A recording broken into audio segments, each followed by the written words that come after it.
구약성경 1023페이지 이사야서 45장 1절부터 3절까지만 같이 보겠습니다.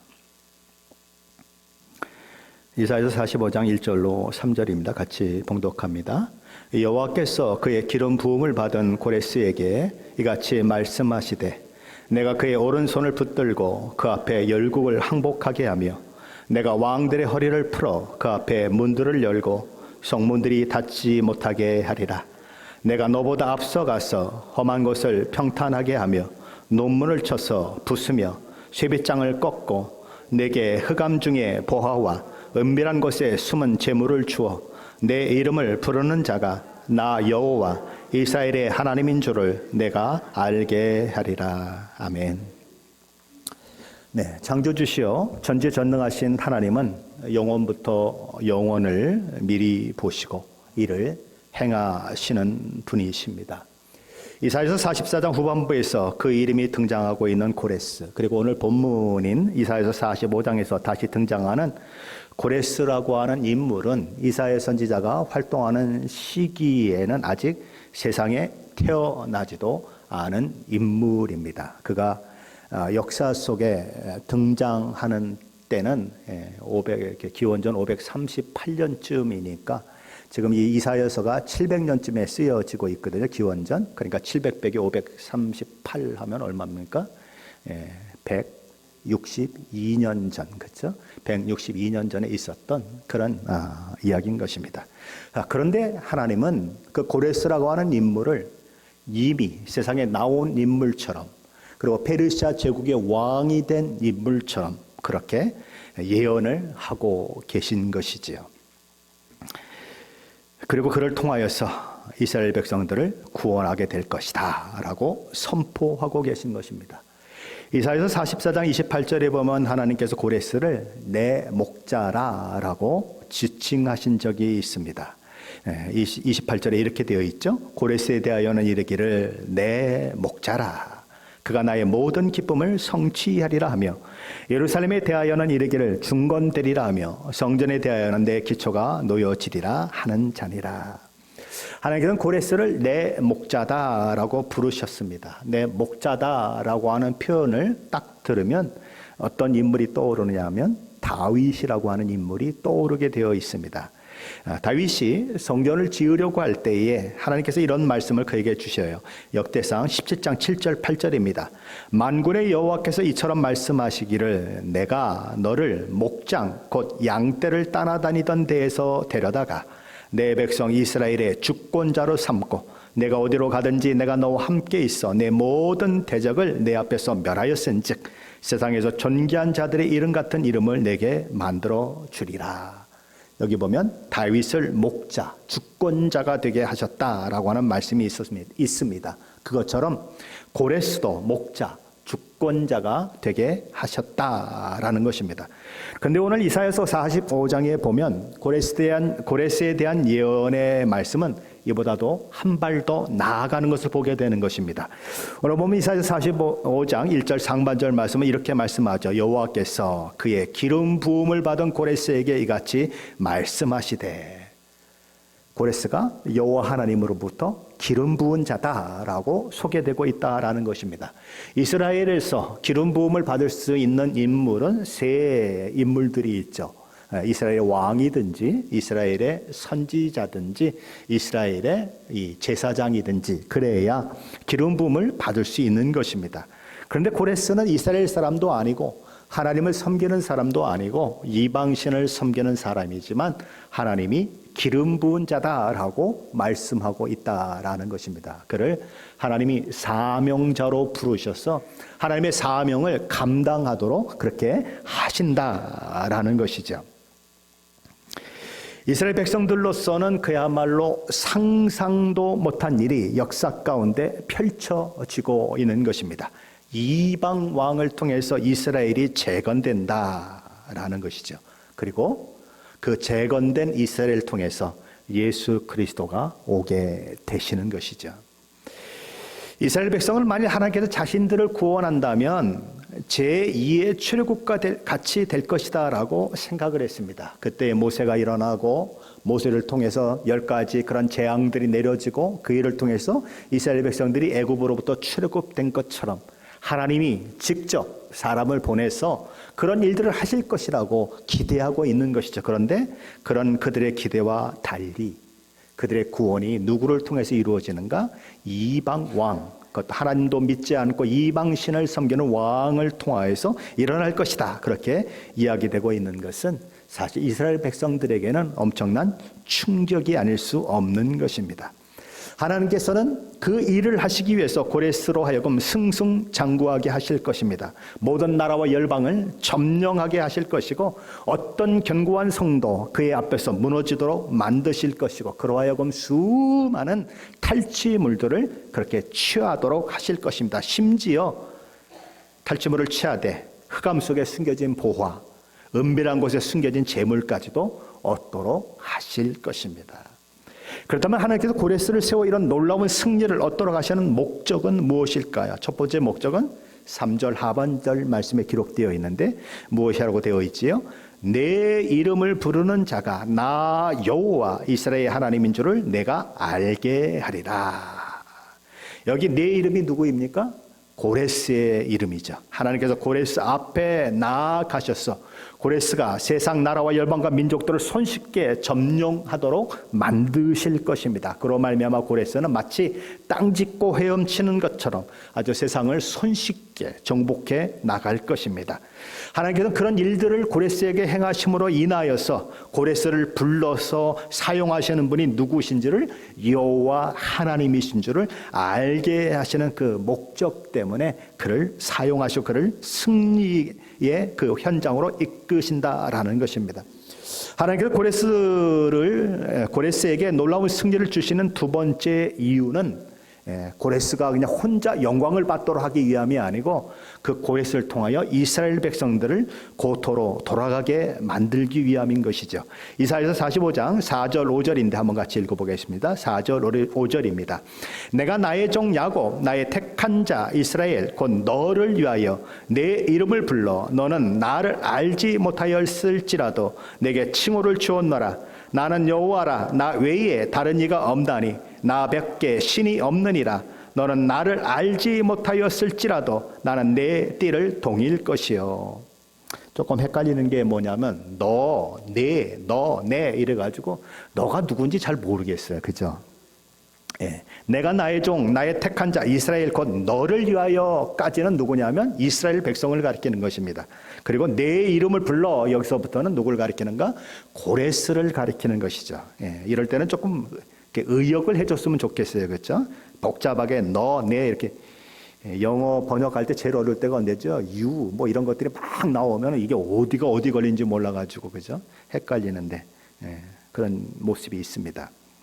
고레스는 여호와 하나님을 알지 못하는 왕입니다. 그런데 그런 왕이라고 하더라도 하나님께서는 그를 사용하실 것이다. 이렇게 선포되고 있는 거죠. 너는 나를 알지 못하였을지라도 내게 칭호를 주었노라. 그렇다면 하나님께서 무엇을 위해 그를 사용하십니까? 하나님께서 나의 종이라고 부르는 야곱, 이스라엘을 위해서 고레스를 부르셨다라는 것입니다. 하나님께서는 고레스를 통해 이스라엘을 회복시키실 것입니다. 그리고 그런 일이 실제 이루어지면 고레스는 자기가 알지 못하는 상황 가운데 그 일을 하게 되지만 이스라엘 백성들은 오래 전부터 이런 것들이 하나님의 말씀을 통하여서 예언이 되었기 때문에 그런 일이 이제 실제 자기 삶 가운데 일어나게 되면 이 모든 일들이 여호와 하나님의 작정과 섭리 가운데 일어나게 된 일이다라고 하는 것을 깨닫게 되는 것이죠. 그래서 이방왕 고레스가 하나님의 손에 붙들린 도구로 사용되고 있다라는 것입니다. 여러분 어떻게 생각하십니까? 세상이 여러분이 세상을 위해서 돌아가는 것 같습니까? 아니면 세상이 여러분을 위해서 돌아가는 것 같습니까? 천동설이 맞습니까? 지동설이 맞습니까? 옛날엔 천동설이 맞겠다 그랬죠. 그런데 지동설이 맞죠. 그렇죠? 지동설은 뭡니까? 지구가 태양을 주위로 돌고 있다는 게 지동설이죠. 맞죠? 그리고 천동설은 이 모든 것들이 다 지구를 중심으로 돈다. 근데 우리는 세상 모든 것이 누구를 중심으로 도는가? 우리를 중심으로 돈다는 것입니다. 그러니까 우리는 그런 의미에서 천동설이에요. 왜요? 지금 한 제국의 왕이 누구를 위해 존재합니까? 이스라엘을 위해서 존재한다. 하나님이 우리를 가진 그 열심이 얼마나 특심이신지, 세상 나라도 세상의 왕들도 누구를 위하여 일하게 하시는가? 하나님의 백성을 위해서 일하게 하신다라는 거예요. 직장을 갔는데 조금 까탈스러운 상사를 만났습니다. 누구를 위해서 그 상사가 있을까요? 누구를 위해서? 나를 위해서 있다라는 것입니다. 나를 위해서. 하나님이 그 일을 하고 계시다. 나를 만들어 가시고 나를 세우시고 그를 통하여 나를 높이기 위해서 그 일을 하고 계신다라는 것입니다. 자, 그리고 이 고레스에게 놀라운 승리를 주시는 세 번째 이유는 고레스를 통해서 온 세상 사람들로 하여금 여호와 하나님만이 참 신이시고 참 하나님이심을 알게 하기 위함이다 라고 얘기합니다. 우리 6절로 7절인데 한번 같이 읽어봅니다. 6절 7절입니다. 해 뜨는 곳에서든지 지는 곳에서든지 나밖에 다른 이가 없는 줄을 알게 하리라. 나는 여호와라, 다른 이가 없느니라. 나는 빛도 짓고 어둠도 창조하며 나는 평안도 짓고 환난도 창조하나니 나는 여호와라, 이 모든 일들을 행하는 자니라 하였노라. 이 말씀들이 점점 확대되고 있는 것이 눈에 보이십니까? 첫째는 누구를 위해서다? 고레스 자신을 위해서다. 둘째는 이스라엘 백성을 위해서다. 그리고 셋째는 온 나라와 열방을 위해서다. 이게 점점 크레센토 되는 거죠. 크레센토 이렇게 되는 거죠. 크레센토가 뭐예요? 점점 크게, 점점 세게. 중학교 때 이렇게 음악 공부를 잘하면 이렇게 늙어도 되는 겁니다. 그죠?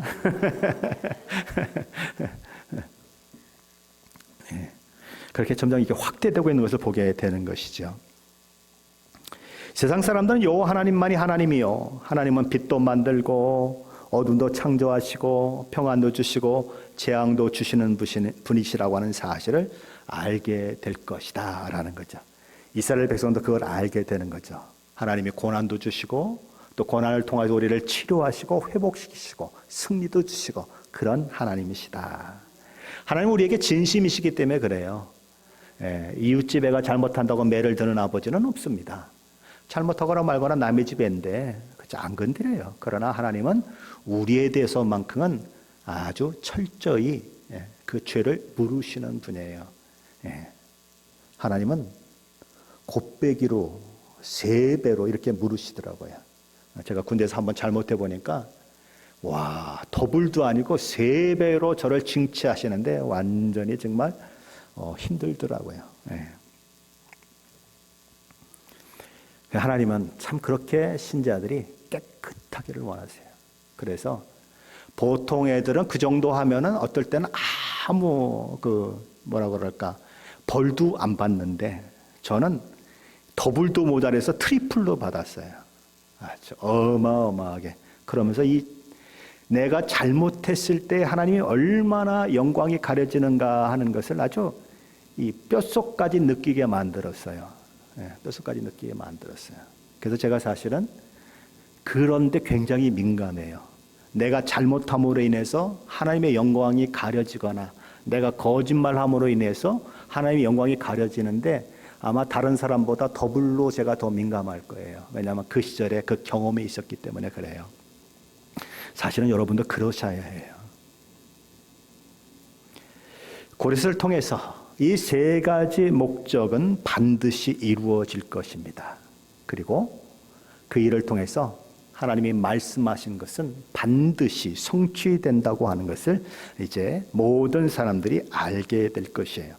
8절 말씀은 이렇게 얘기합니다. 하늘이여 위로부터 공의를 뿌리며 구름이여 의를 부을지어다. 땅이여 열려서 구원을 싹트게 하고 공의도 함께 움돋게 할지어다. 나 여호와가 이 일을 창조하였느니라. 여기 보면 공의가 나옵니다. 의가 나옵니다. 공의가 나옵니다. 구원은 딱 한 번밖에 안 남아요. 하나님이 원하시는 세상이 어떤 세상일까?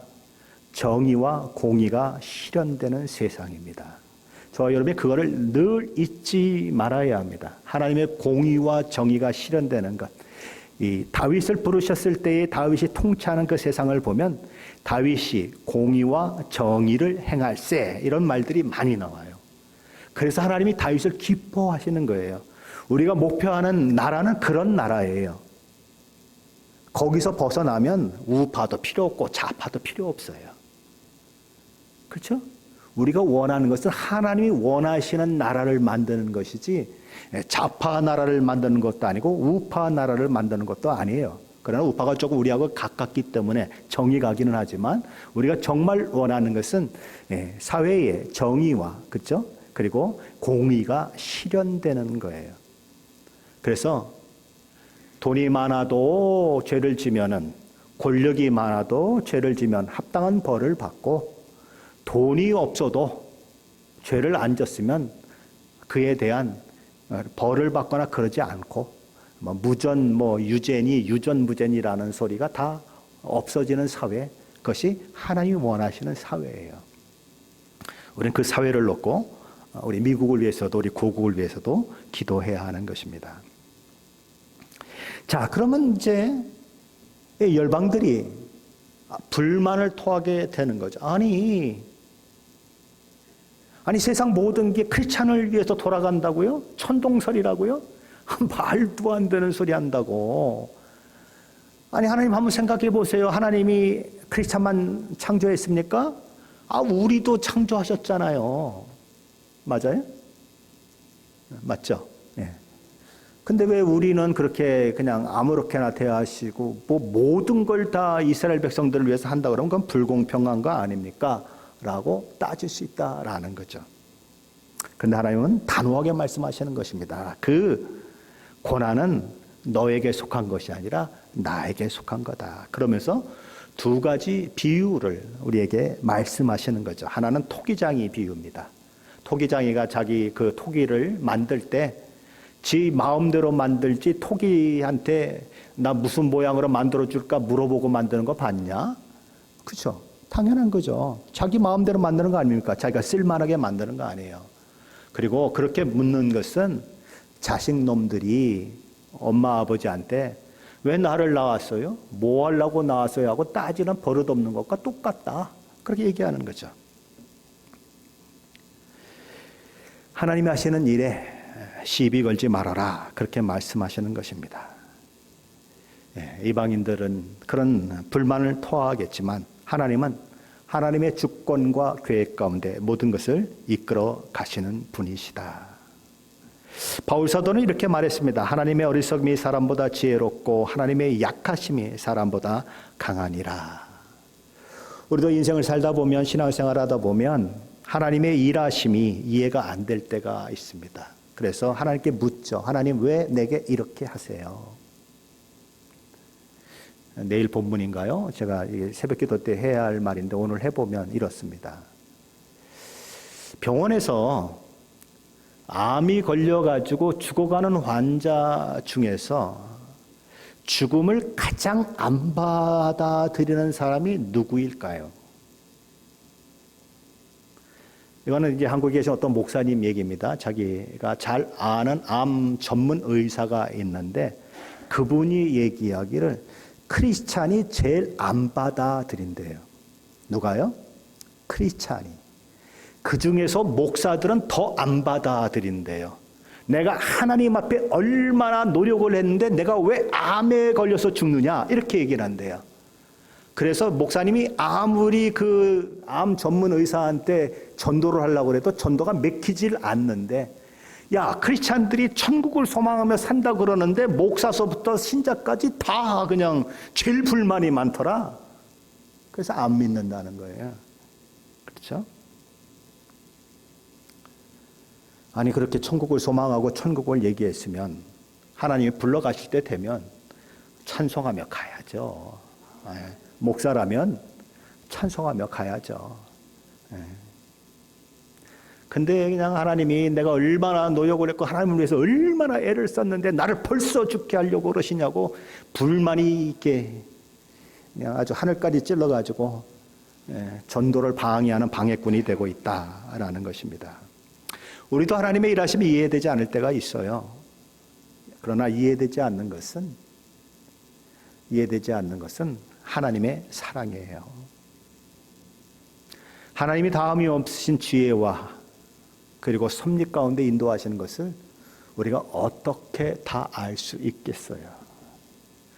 여러분의 소원대로 세상이 다 된다고 그러면 세상이 어떻게 되겠어요? 여러분 그런 영화 보셨습니까?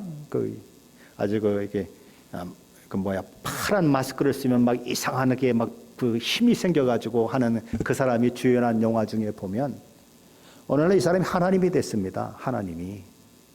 그래서 컴퓨터로 이제 이렇게 다른 사람들이 기도하는 걸 응답을 해줘요. 응답을. 근데 70억이 넘는 사람들이 자기 마음속에 소원을 가지고 있는데 그걸 응답해 주니까 읽는 것도 귀찮잖아요. 그러니까 그냥 예스를 계속 눌러버려. 그냥 누르니까 뭐 세상이 온통 엉터리가 되는 거죠. 그렇죠? 그렇잖아요. 저 여러분의 소원대로 되면 세상은 요지경이 되는 것입니다. 완전히 세상이 망가지는 거예요. 그래서 하나님은 어떨 땐 노하시고 어떨 땐 예스하시고 어떨 땐 기다리라고 그러시면서 세상을 이끌어가는 거예요. 근데 우리는 답답한 거죠. 왜 나한테 이렇게 하십니까? 그러나 우리는 하나님의 일하심에 대해서 따질 수 없다는 거예요. 왜냐하면 나의 작은 지식으로 하나님의 일하심을 알 방법도 없고 이해할 방법도 없다라는 것입니다. 내가 일하는 것보다 하나님이 일하시는 것이 1000배, 10,000배, 10,000,000배 더 멋지게 일하신다라고 하는 것을 우리는 인정해야 하는 것이에요. 그러므로 우리가 해야 할 일은 무엇밖에 없어요? 하나님이 영광을 받으셔야 한다는 그 일밖에 없는 거예요. 아무도 하나님을 향해서 이래라 저래라 할 수도 없고 이건 안 됩니다, 저건 안 됩니다 할 수도 없는 거예요.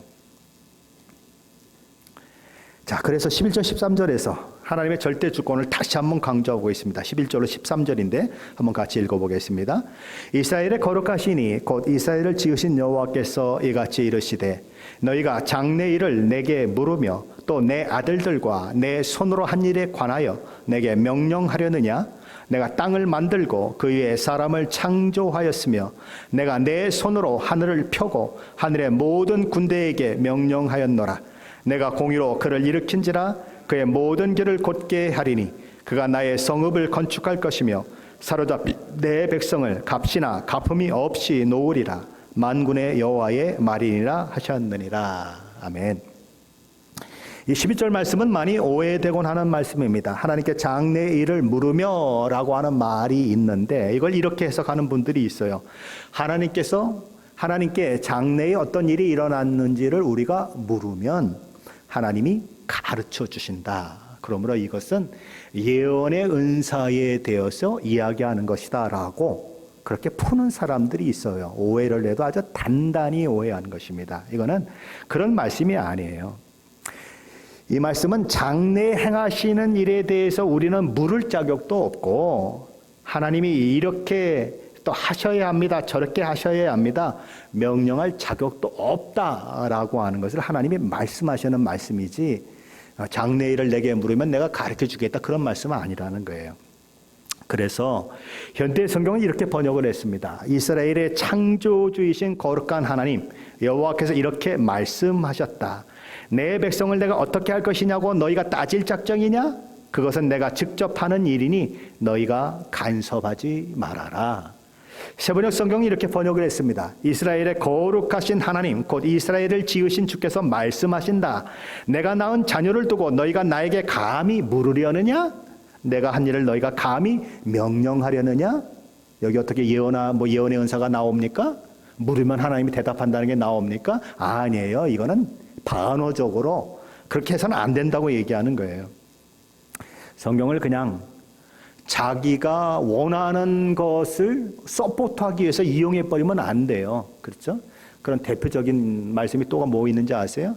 양들이 내 음성을 듣는다는 거예요. 양들이 내 음성을 들으니까 모든 사람들은 하나님이 직접 말씀하시는 말씀을 들어야 된다는 거예요. 어휴, 참.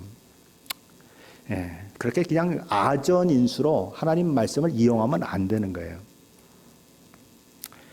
하나님께서 당신께서 선택하신 이스라엘을 위해 일하시고 그들에게 은혜를 베푸시는 일에 대해서 아무도 시비 걸지 말라는 거예요. 한치 앞도 내다볼 수 없는 무력한 존재들이 전지전능하신 하나님에 대하여 감노하라 판노하라 뭐 이런다고 하면 그것보다 우스운 일이 어디 있겠습니까? 그렇죠? 토기장이 비유해서 얘기했듯이 자식놈이 아버지 엄마한테 날 왜 낳냐고 했듯이 그것은 버르장머리 없는 것이고 하나님 앞에 해서는 안 되는 일이다 이렇게 얘기하는 것입니다. 사도 바울도 로마서 9장부터 로마서 11장까지 이스라엘의 문제를 다루면서 11장 끝에 가서 이렇게 말씀한 바 있죠. 33절로 35절입니다.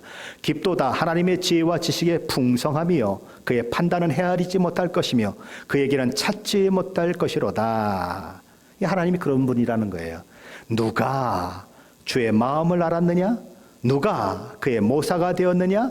누가 주께 먼저 드려서 갚으심을 받겠느냐? 하나님의 마음을 아는 자도 없고 하나님 앞에 이렇게 해야 됩니다. 저렇게 해야 된다. 조언할 자도 없고 하나님 앞에 그런 일을 할 수 있는 사람은 아무도 없다. 그 얘기를 하는 것이죠. 인간 역사 속에 고레스가 등장하는 것은 우연히 등장하는 것이 아닙니다.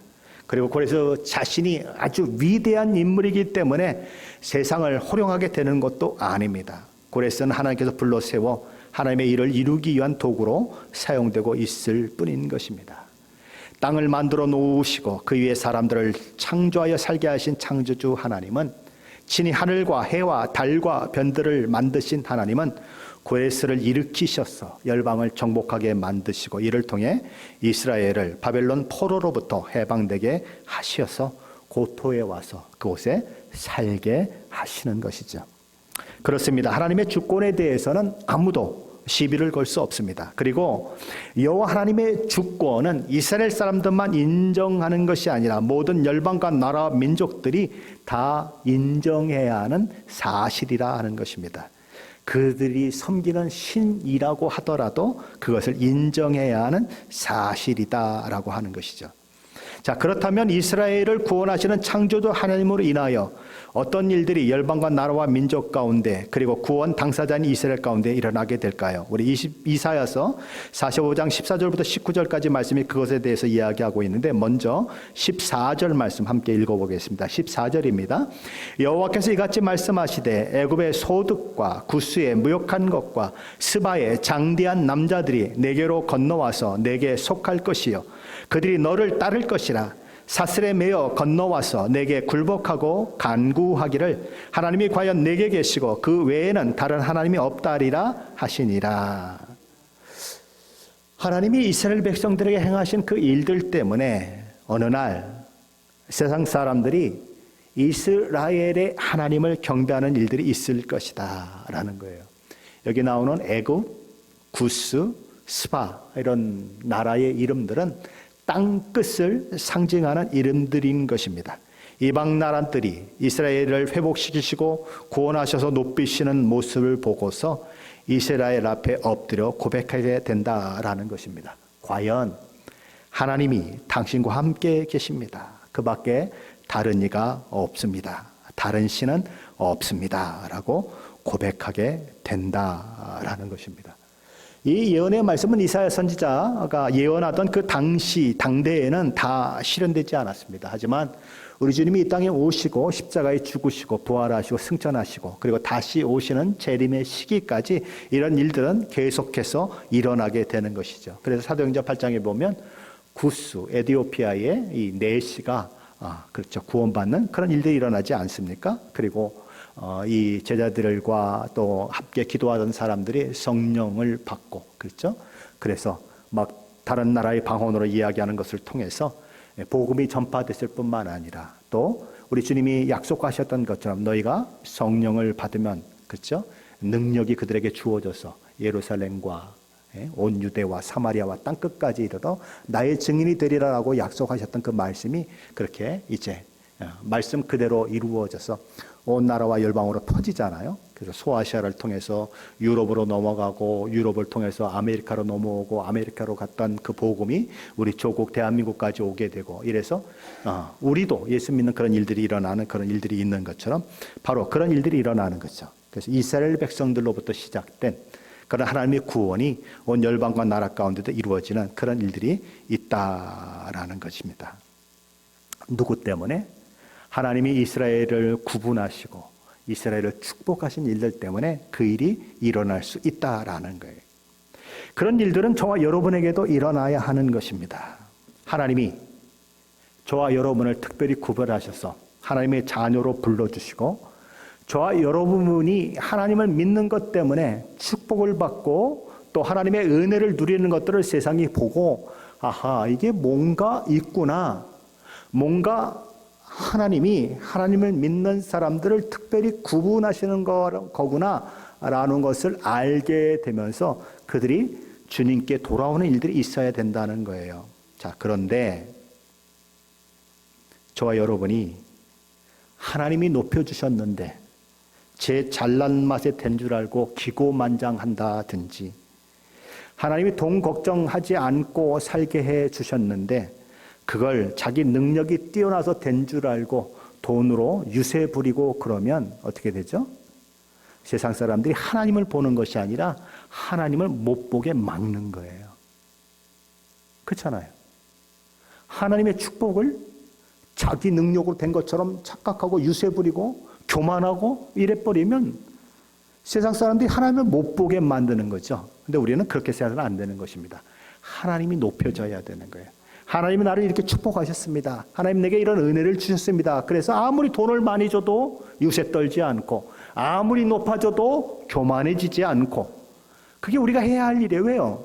내가 잘해서 된 것이 아니면 교만할 필요가 없는 거죠. 내가 능력이 있어서 된 것이 아니면 뭐 유세 떨 게 없는 거죠. 모든 것이 하나님의 은혜입니다. 이게 돼야 되는 거죠. 그렇죠?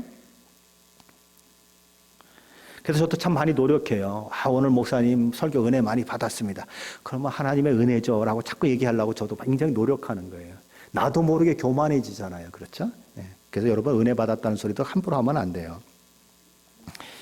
네.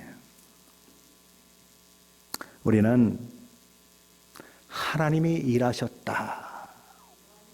하나님이 나를 통해서 영광을 받으실 수 있도록 늘 우리를 쳐서 복종시키며 우리의 태도와 자세에 있어서 하나님께 오는 자들을 방해하는 일들이 없어야 하는 것이죠.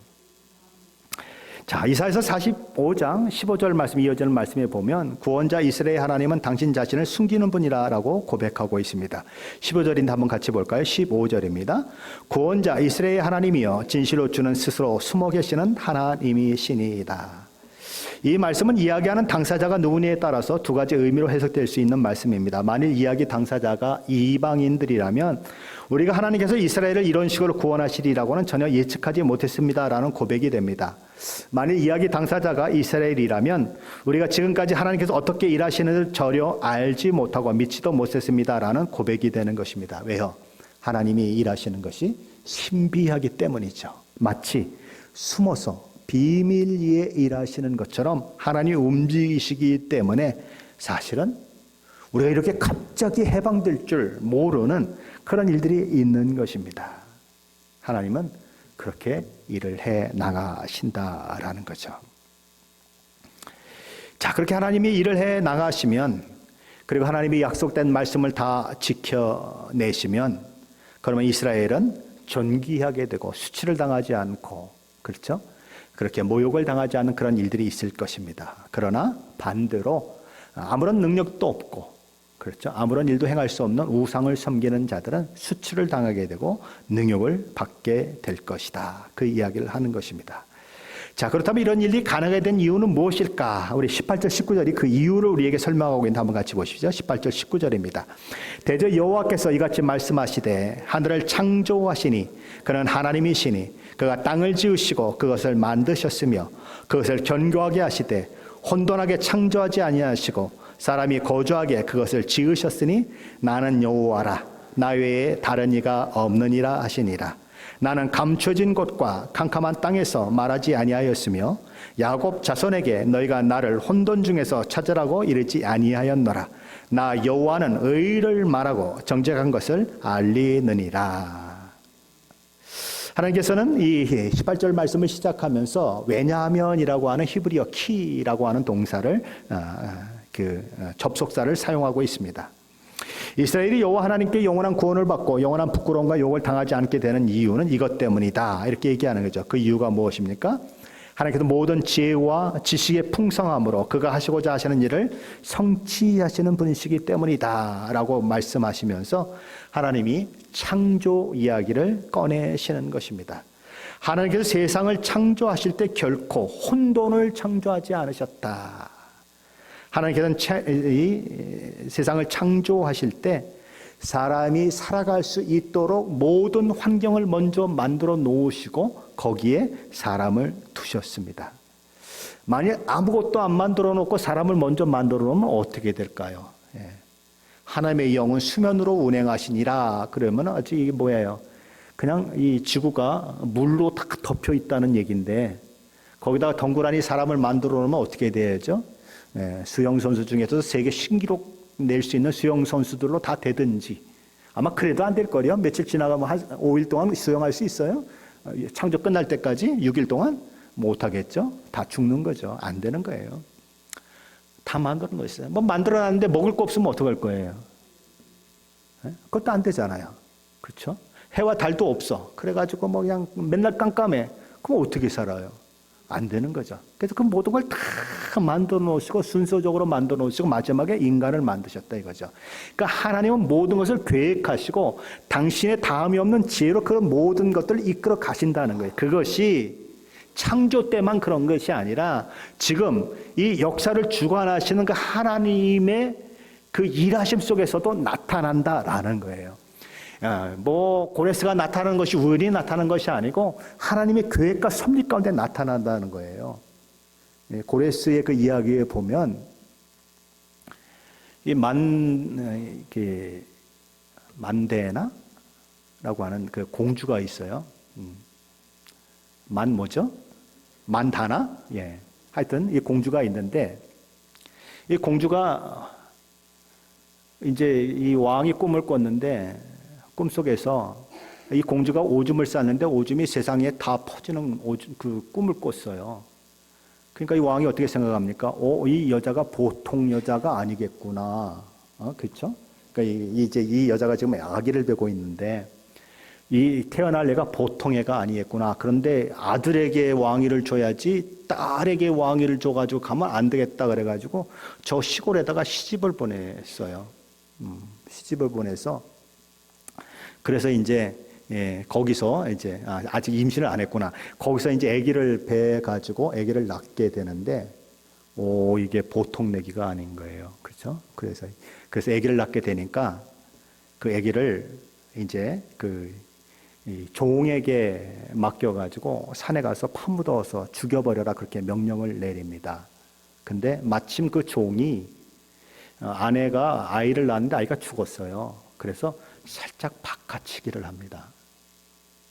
그래서 자기 아들이 죽었는데 사실 이 만데나 공주의 아들이 죽었다고 얘기하고 그리고 그 아들을 자기가 키우는 거예요. 그래서 키루스라고 하는 말이 늑대의 아들이라는 그런 뜻을 가지고 있다 그래요. 그래서 키루스, 영어로는 키루스라고 그러죠. 사이퍼스 뭐 그렇게 얘기하는데 우리는 뭐 키루스라고 얘기하고 우리는 고레스라고 얘기하는데 자, 이런 걸 한번 보세요. 뭐 세상에 그런 어떤 전설과 같은 이야기 속에 나오는 이야기들이지만 어떻게 꼭 그렇게 바꿔치기해서 이 사람이 살아나느냐고요. 하나님의 계획과 섭리 가운데 그런 일들이 일어난다는 거예요. 마치 꼭 예수님 죽이려고 했는데 안 죽이는 것과 비슷하잖아요. 그렇죠? 그렇게 하나님이 고레스를 일으키시려고 그러는데 세상이 그를 죽이려고 하는 거잖아요. 사실은요. 그렇죠? 고레스를 통해서 이스라엘이 해방돼야 되는데 근데 그게 어떻게 바꿔치기 돼서 얘가 잘하는 거죠. 예? 잘하는데 얘가 맨날 동네에서 하면 임금 노릇하는 거예요. 그래서 그냥 임금 노릇하는데 말 안 들으면 두둑에 팼는데 쉽게 말하면 수상. 그러니까 이 총리의 아들을 두둑에 패가지고 반쯤 병실을 만들어 놓은 거예요. 그래서 그냥 그 왕궁에 불려가가지고 어떤 놈이 우리 아들을 뭐 어쩌고 저쩌고 이러다가 딱 했는데 왕 앞에 갔는데 딱 보니까 누굴 꼭 닮았어요? 자기 딸을 꼭 닮았거든. 그래서 무슨 일이냐고 물어봤더니 여차여차 돼가지고 여차여차 됐다. 그래서 그게 고레스가 되는 거예요. 바로 이런 역사 속에서도 보면 하나님의 일하심을 방해할 수 있는 게 아무것도 없는 거예요. 그렇죠? 사탄이 방해하려고 하지만 예수님이 태어났을 때도 사탄이 죽이려고 그러잖아요. 근데 하나님이 이 천사를 보내셔서 애굽으로 피하라고 하시고 그런 일들이 있는 것처럼 바로 그런 일들이 있는 것처럼 바로 이런 하나님의 역사가 있다라는 거예요. 하나님은 고레스를 일으키셔서 요즘 말로 하면 레드카펫을 딱 깔아줬어요. 그래서 그냥 쫙 갈 수 있게 만들어주신 거예요. 그 세상을 다 정복하게 하시고 그를 통하여 이스라엘을 구원해 내시는 것이죠. 하나님은 결코 또한 어떤 하나님이신가 우리를 하나님을 아는 일에 혼돈에 빠지게 하시는 분이 아니시다라고 오늘 본문에서는 이야기하고 있습니다.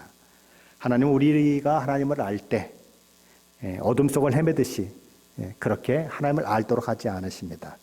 하나님이 우리에게 하나님 전부는 알 수 없지만 하나님을 알 수 있을 만큼은 계시해 주시는 것이죠. 그래서 우리로 하여금 하나님을 믿게 하시고 또 하나님의 놀라운 구원을 받게 하신 분이시다. 그래서 충분한 지식과 확신으로 옳은 것을 말하고 바른 것을 알려준 분이시다라고 이야기하는 것입니다. 그러므로 열방과 나라 민족들이 해야 하는 일은 무엇일까요? 헛된 우상을 섬기는 것을 던져버리고 하나님께 돌아오는 것이다라는 것입니다. 하나님께서 말씀하신 모든 것들은 말씀대로 그대로 이루어질 거예요. 그분의 약속도 이루어질 것이고 그분의 심판 선언도 그대로 이루어질 것입니다. 그러므로 인생이 해야 하는 일은 무엇입니까? 바로 모든 역사의 주인이고 주관자 되신 하나님께 돌아가는 것입니다. 그리고 또 하나 우리가 기억해야 하는 것은 하나님이 고레스 같은 이방 왕도 하나님을 믿지 않는 이방 왕도 사용하셔서 이스라엘을 구원하는 도구로 사용하셨다면 하나님의 자녀된 저와 여러분을 사용하실 수 있을까요? 없을까요? 당연히 있겠죠.